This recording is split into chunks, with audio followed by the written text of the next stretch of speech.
ये है एचएसएससी का नॉर्मलाइजेशन का फॉर्मूला जो हरियाणा पुलिस महिला कांस्टेबल में लगाया गया है। इसको मैंने एक एग्जाम्पल के माध्यम से आपके सामने लाने की कोशिश कर रही हूँ।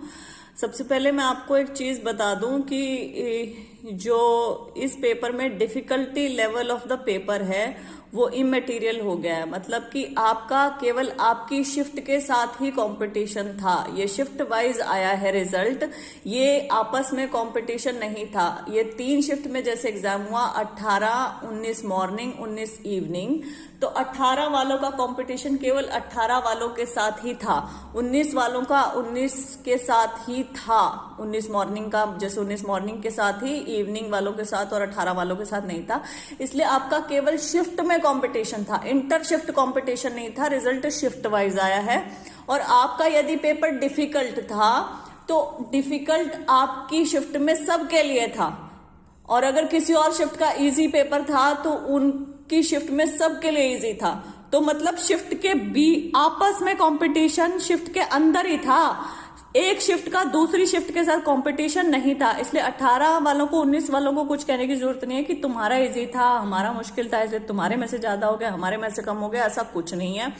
तीनों शिफ्ट से इस फॉर्मूले के मुताबिक नंबर उठते हैं, कैंडिडेट्स उठते हैं। मतलब कि इस फॉर्मूले के मुताबिक टॉपर्स जो हैं तीनों शिफ्ट के उठ रहे हैं, लेकिन जो बॉर्डर लाइन के कैंडिडेट्स हैं, कट ऑफ के पास है, वो भगवान भरोसे हैं।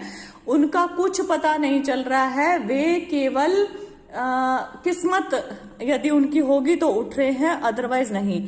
इस रिजल्ट में एक बड़ी बात जो देखने को मिली वो ये है कि इंट्रा शिफ्ट परसेंटाइल रही, लेकिन इंटर शिफ्ट नॉर्मलाइजेशन नहीं है। इंट्रा होता है एक ही शिफ्ट में परसेंटाइल का मेथड निकाल के, 1, 2, 3 जैसे शिफ्ट है, परसेंटाइल का मेथड निकाल के उसका रिजल्ट निकाल दिया गया।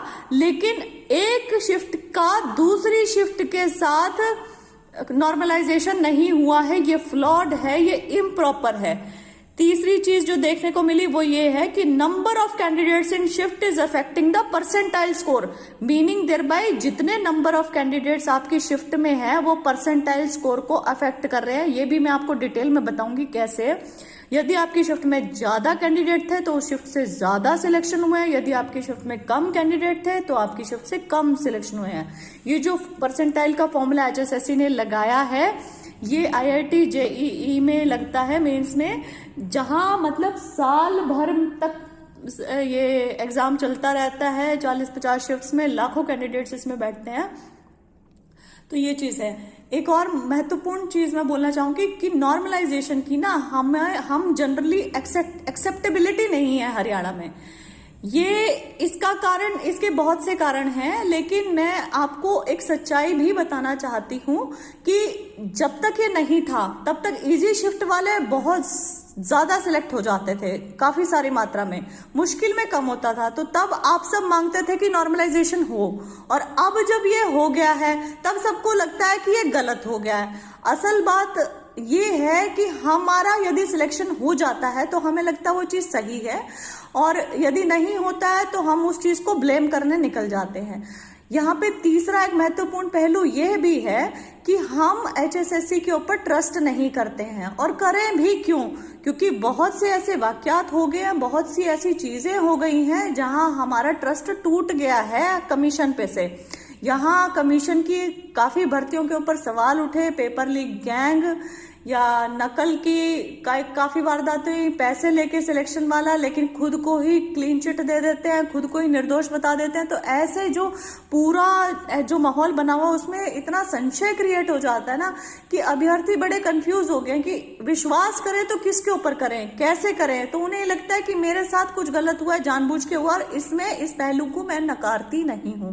चलिए आते हैं परसेंटाइल मेथड के ऊपर। परसेंटाइल मेथड जो इन्होंने लगाया है वो ये लगाया है, P is equal to M/N into 100। यहां P है परसेंटाइल, M है number of candidates who have scored less than और इक्वल टू उसका स्कोर, और N है total number of candidates into 100।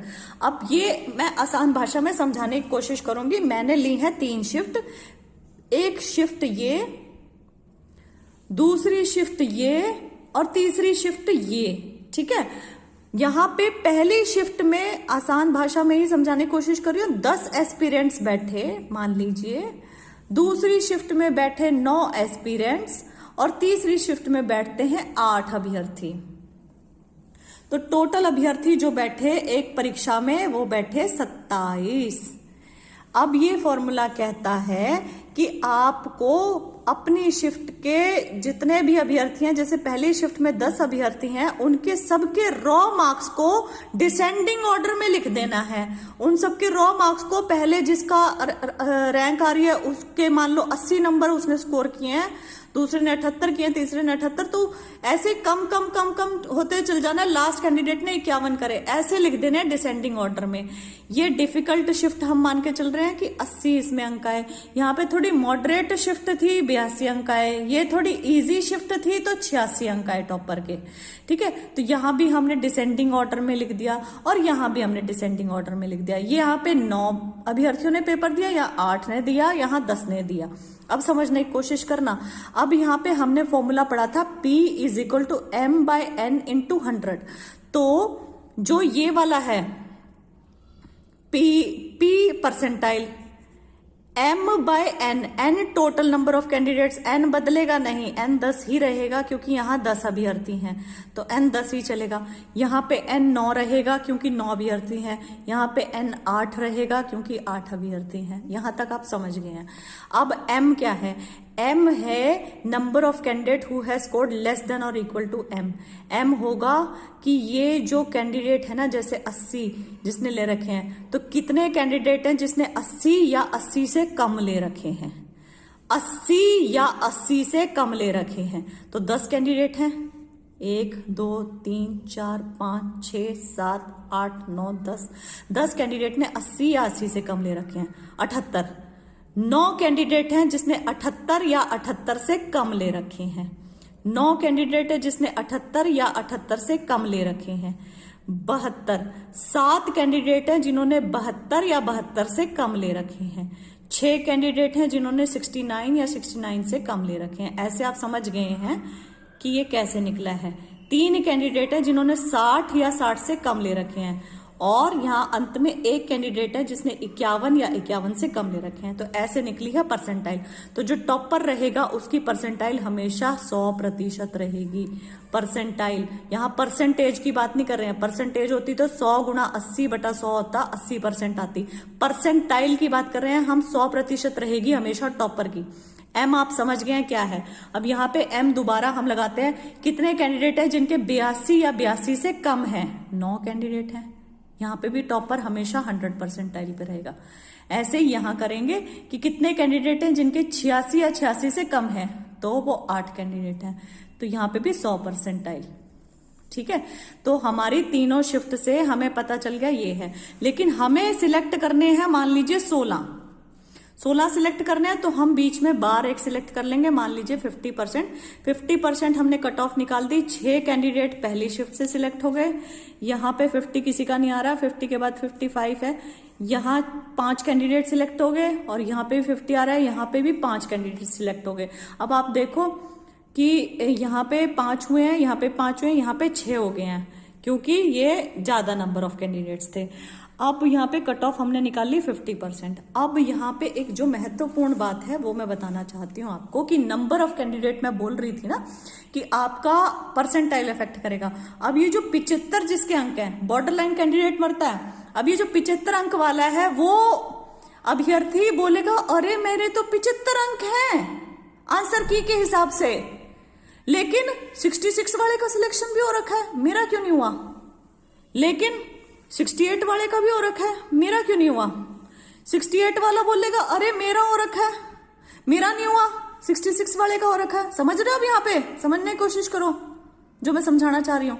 ये अभ्यर्थी क्यों ऐसा बोलेंगे? क्योंकि इनकी परसेंटाइल कम रहेगी। परसेंटाइल तो इसकी 37.5 है बेचारे की। अंक इसके भले ही 75 हो, लेकिन परसेंटाइल कम होगी।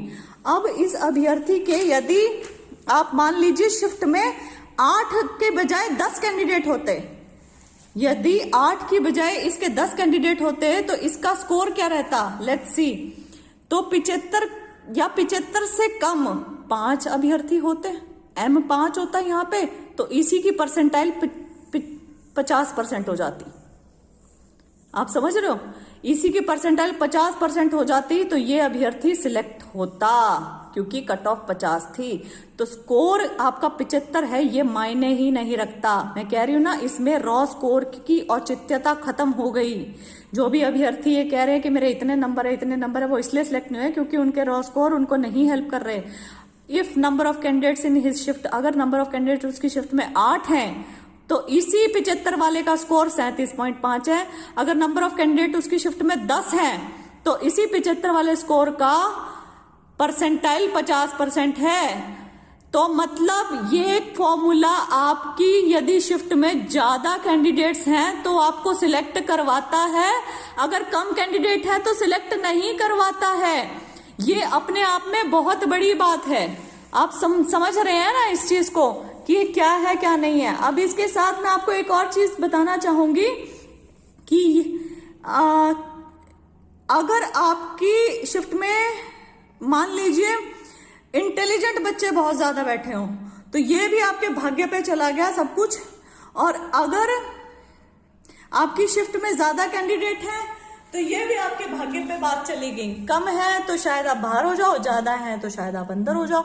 तो ये फॉर्मूला जो टॉपर्स है ना, जो टॉपर है हर एक शिफ्ट से, उसे तो फेवर कर रहा है, लेकिन जो यहाँ बॉटम लाइन में रहेंगे ना, यहाँ रहेंगे, उनका पक्का पता नहीं भैया, उनका कुछ पक्का पता नहीं कि वो अंदर आ रहे हैं कि नहीं आ रहे हैं। ये टॉपर्स हर एक शिफ्ट से उठा रहा है ये फॉर्मूला, ये गारंटी है, श्योर है। अब मैं आपको यहाँ पे एक और फ्लॉ बताऊंगी। अब दूसरा जो स्टेप आता है कैलकुलेशन ऑफ रैंक्स, दूसरा। अभी तक तो यहाँ कैलकुलेशन ऑफ परसेंटाइल हुआ, पहली शिफ्ट से, दूसरी शिफ्ट से और तीसरी शिफ्ट से परसेंटाइल कैलकुलेट कर ली हमने। अब क्या करना है कि तीनों शिफ्ट 1, 2 और 3 को कैलकुलेट करके एक कॉमन लिस्ट बनानी है, कॉमन। ये कैलकुलेशन ऑफ रैंक्स कैसे होगा। अब यहां पे भी फ्लॉ है बहुत बड़ा। अब मैं बताती हूं कैसे है फ्लॉ। मेरी शिफ्ट में मैं टॉपर, तेरी शिफ्ट में तू टॉपर, किसी और की शिफ्ट में वो टॉपर। यहां पे भी ये 100 परसेंटाइल के साथ पहली रैंक पे है, यहां पे भी ये 100 परसेंटाइल के साथ पहली रैंक पे है, यहां पे भी ये 100 परसेंटाइल के साथ पहली रैंक पे है। तो यहां पे रैंक कैसे डिसाइड होगी, पहली, समझ रहे हो। यहां क्योंकि इंटर शिफ्ट नॉर्मलाइजेशन तो हुई ही नहीं, डिफिकल्ट वाले की इजी वाले के साथ नॉर्मलाइजेशन हुई ही नहीं, ये डिफिकल्ट वाले की मॉडरेट के साथ नॉर्मलाइजेशन हुई ही नहीं। तो ये जो पहली पोजीशन, ये जो पहला रैंक है यहाँ पे, वो तो यहाँ पे भी है, वो तो यहाँ पे भी 100 परसेंटाइल, इसकी भी है 100 परसेंटाइल, इसकी भी है 100 परसेंटाइल, इसकी भी है। तो यहाँ पे रैंक कैसे निकली, तो ये कुछ नहीं है, ये जो टॉपर है 190 जो भी हैं, ये सारे इकट्ठे मिला के डिसेंडिंग ऑर्डर में अपने आप ही 1 1 1 2 2 2 3 3 3 4 4 4 ऐसे निकला है। जहां तक इनकी ये परसेंटाइल का फॉर्मूला समझा रहा है हमें, तो ये जो फॉर्मूला ऐसे निकला है ना, इसका मतलब ये है कि इन्होंने जस्ट उसको कंबाइन कर दिया है। इन्होंने ये जो तीनों की तीनों लिस्ट थी, इन्होंने ये जो तीनों की तीनों लिस्ट थी 1 2 3, इन तीनों को कंबाइन करके एक लिस्ट बना दी, जस्ट वो परसेंटाइल बेसिस पे डिसेंडिंग ऑर्डर में रख दिया। अब यहाँ पे क्या हुआ है, यहाँ पे एक और चीज हुई है कि ये जो कंबाइंड लिस्ट आई है ना 1 2 3, इसमें जिसके पास भी एक्स्ट्रा मार्क्स होंगे, जो कि इस एग्जाम में 20 है, 5 से लेके 20 अंक जिसके पास है, उसको यकीनन बहुत ज्यादा फायदा हुआ है। यदि टॉपर के भी 100 अंक हैं और उसके पास ये नहीं है तो शायद वो बाहर हो सकता है, वो बाहर का रास्ता उसे दिखाया जा सकता है। यहाँ पे यही हुआ है कि आपके यदि 95 परसेंटाइल है और आपके पास 15 अंक हैं तो आप अंदर हैं। यदि आपकी 100 परसेंटाइल है और आपके शायद अंक नहीं है एक्स्ट्रा, तो शायद आप बाहर हैं, आप बाहर बैठे हुए हैं। तो ये सब चीजें भी यहाँ पे हुई हैं। और ये थोड़ा जो मेथड है, मुझे I am really very sorry, यहाँ पे फ्लॉड लगा, क्योंकि इंटर जो शिफ्ट है वो नॉर्मलाइजेशन नहीं हुई है। जहां फीमेल वाले में फीमेल वाले में तो केवल 3 ही शिफ्ट थी ना, 3 शिफ्ट में इतना ज्यादा हो रहा है। तो देखिए मेल वाले में तो 24 शिफ्ट हैं, वहां क्या होगा, 24 शिफ्ट में 24 टॉपर होंगे, और 24 शिफ्ट में जो बॉर्डर लाइन पे कैंडिडेट्स होंगे वो तुक्के से उठेंगे। 24 शिफ्ट का आपस में कुछ लेना देना नहीं है। काश ये 24 के बजाय 6 शिफ्ट होती, उसी में इतना हाहाकार मच जाएगा। 24 शिफ्ट में तो क्या करेंगे क्या नहीं करेंगे, आई हैव नो आइडिया ये कैसे होने वाला है कैसे नहीं होने वाला है। तो अब मैं अभ्यर्थियों को यहाँ एक चीज कहना चाहूंगी कि आपको डिमांड्स करनी है कुछ। आप कृपया अपने लिए बोलने लगे, आवाज उठाने लगे। डिमांड क्या है कि हमें डिटेल्ड रिजल्ट दिया जाए। मैंने पहले भी वीडियो की शुरुआत में कहा था कि डिटेल्ड रिजल्ट आपने एड्रेसेस के साथ दे दिया, हमें पता चल गया किस जिले से कितने सिलेक्शन हो रखे हैं, बहुत बहुत धन्यवाद। लेकिन डिटेल्ड रिजल्ट हमें चाहिए रॉ मार्क्स और नॉर्मलाइज्ड मार्क्स के साथ। हमें ये जानना है कि ये फॉर्मूला कैसे वर्क कर रहा है, कि कितना वर्क कर रहा है, वो चीज हमें देखनी है कि ये फॉर्मूला कहीं फ्लॉड तरीके से तो नहीं सिलेक्शन कर रहा है, ये फॉर्मूला कहीं हाईएस्ट स्कोरर्स को बाहर तो नहीं कर रहा है। तो वो चीजें कैसे पता चलेंगी, वो पता चलेंगे डिटेल्ड रिजल्ट के साथ। दूसरी चीज, हमें डिटेल्ड रिजल्ट में सोशियो इकोनॉमिक और एक्स्ट्रा जो अंक मिले हैं वो भी पता करने हैं, वो भी आप बताइए। और पर शिफ्ट कितने सिलेक्शन हुए हैं। ऐसा ना हो कि एक ही शिफ्ट से आपने सारे के सारे कैंडिडेट उठा लिए हो, ये भी गलत है। क्या तीनों शिफ्ट से कैंडिडेट्स उठे हैं और क्या लगभग बराबर उठे हैं, वो देखना है। दूसरी चीज जो हमें चाहिए वो चाहिए 1 शिफ्ट 1 पेपर हो। कृपया करके 1 शिफ्ट 1 पेपर करें, क्योंकि ये बहुत गलत हो रहा है कि इतनी सारी शिफ्ट में ये जो बॉर्डर लाइन कैंडिडेट से जो 75 स्कोर करके बैठा है, बच्चा बाहर हो गया, उसे बहुत दुख होगा, हमेशा दुख रहेगा कि मैंने बहुत ज्यादा स्कोर किया। तो ऐसा नहीं होना चाहिए। कृपया करके 1 शिफ्ट 1 पेपर हो, और वो हो सकता है यदि हम गृह जिलों में ही सेंटर बना दें। यदि हम गृह जिलों में के बच्चों को यहाँ वहां भेजने की बजाय स्टाफ को यहाँ वहां मूवमेंट करवा दें। यदि स्टाफ स्कूलों का इधर उधर मूव हो सकता है इजीली, तो कृपया करके ये पेपर गृह जिलों में करवाए जाएं पूरी मुस्तैदी के साथ। हरियाणा पुलिस अच्छे से तैनात हो जाए, कोई पेपर लीकेज, कोई माफिया, कोई गैंग, कोई सीटर गैंग कुछ काम ना कर सके। पूरे अच्छे तरीके से पुख्ता इंतजामात के साथ ये पेपर करवाया जा सकता है। ऐसा करवाएं। नहीं तो आप एक और काम कर सकते हैं, आप इन बच्चों का जैसे सिविल सर्विसेज में होता है प्रीलिम्स, एक स्क्रीनिंग टेस्ट करवा सकते हैं। प्रीलिम्स करवा दें, फिर करवा दें मेंस। मतलब कि एक स्क्रीनिंग टेस्ट करवाया जाए जिससे लार्ज कैंडिडेट्स में से कुछ गुना कैंडिडेट सिलेक्ट कर लिए जाएं। जो टॉपर्स कुछ गुना कैंडिडेट्स होंगे उनका एक ही शिफ्ट में एक ही पेपर ले लिया जाए। वो भी बहुत अच्छा तरीका है, और मुझे लगता है सिर्फ यही तरीके हैं जो काम कर सकते हैं। अदरवाइज आप यहाँ पे केवल हरियाणा के युवाओं को हरास कर रहे हैं। मैं ये नहीं कहती कि नॉर्मलाइजेशन पर से is bad, I am not saying this that this is bad, I am just saying this कि आप पारदर्शिता निष्पक्षता का नाम लेते हैं तो आप कृपया करके डिटेल में ये चीजें बच्चों को बताएं कि होती क्या हैं। और कृपया करके ये जो ऐसे फ्लॉड परसेंटाइल के फॉर्मूले हैं, एयरपोर्ट अथॉरिटी ऑफ इंडिया भी शायद नॉर्मलाइजेशन करता है, उनका फॉर्मूला फार बेटर है। तो ऐसे फॉर्मूले लगाए जाए जहां रॉ मार्क्स और नॉर्मलाइज्ड मार्क्स में इतना ज्यादा अंतर ना हो, जहां केवल शिफ्ट में कितने कैंडिडेट बैठे उसकी वजह से रॉ और नॉर्मलाइज्ड मार्क्स में इतना ज्यादा अंतर ना आ जाए, जहां आपका जो क्या कहते हैं ये इंटर शिफ्ट नॉर्मलाइजेशन है वो हो ही ना, इजी और डिफिकल्ट के बीच में आपस में हो ही ना। नाम नॉर्मलाइजेशन है लेकिन नॉर्मलाइजेशन हो ही ना, ऐसा भी ना कीजिए। कृपया करके ये थोड़े से फ्लॉज ठीक कर दीजिए, और जो डिटेल्ड रिजल्ट अभ्यर्थी मांग रहे हैं वो कृपया करके दिए जाएं। और प्लीज ये फॉर्मूला आप कैसे यूज करने वाले हैं कांस्टेबल के रिजल्ट पे, मेल कांस्टेबल में, उसमें बड़ी घबराहट हो रही है कि आप कैसे बॉर्डर लाइन कैंडिडेट्स को टैकल करेंगे वहां पे। कृपया करके वो भी